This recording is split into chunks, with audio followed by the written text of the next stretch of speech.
Hi guys, so just a quick video to show you a simple tip that's very useful actually on Photoshop if you want to make sure that you're working with the right colors and also the right values at the same time. So the first thing you want to do, let's for example say I'm working on this white orcish monster for example. The first thing I want to do here would be to go to Window, to Arrange, and open a new window for the same here picture, which is called here White Orc KKK for some reason. So if you look here, I have exactly the same picture. It's not a copy, it's exactly the same instance. So if I grab this here and I put it right here, I grab the second one, I can put them side by side, which is pretty useful because for now, it's not really useful for now because that's exactly the same picture. But if I come to this place, for example, and I'll get to proof setup and go to custom here.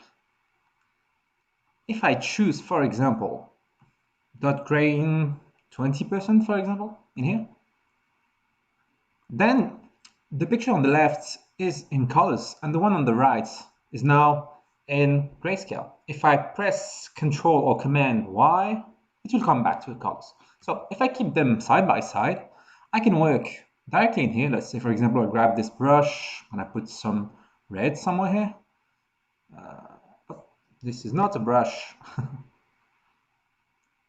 All right. So I'm gonna put some, sorry, not on the right one. Yeah. So I'm putting some color here. It directly appears on the other one. And more specifically, you can see the value of the color you're having here. And based on the very recent video by Marco Bucci, I invite you to look at it. You can see it in the links below. You have different values based on your hue, meaning that value is not only defined by the colors, by the value of the colors in your color wheel, but also by the colors. So yellow here will appear here with more. The value for yellow will be higher than the value for the the same location here for red, for instance. You can see here that the value is not the same, even though I didn't play on the value scale at the spot here. So that would be it. This method is also really useful because if I keep them as two pictures separated here, so it's exactly the same. For this one, I go to View and then flip horizontal. Then I have the same picture on which I can work, but in different views. So for instance, because when you work on your art, sometimes switching from side doing the flip horizontal will give you a new look on your work.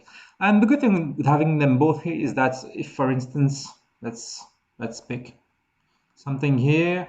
Let's say I want a bit more black, something here. Oh, something not working. Let's pick, right? I can see how that affects the other view of this art work. So that would be it. I hope that would be helpful for you. And I invite you to look at the very good video by Marco Bucci on this subject. And I bid you a good day.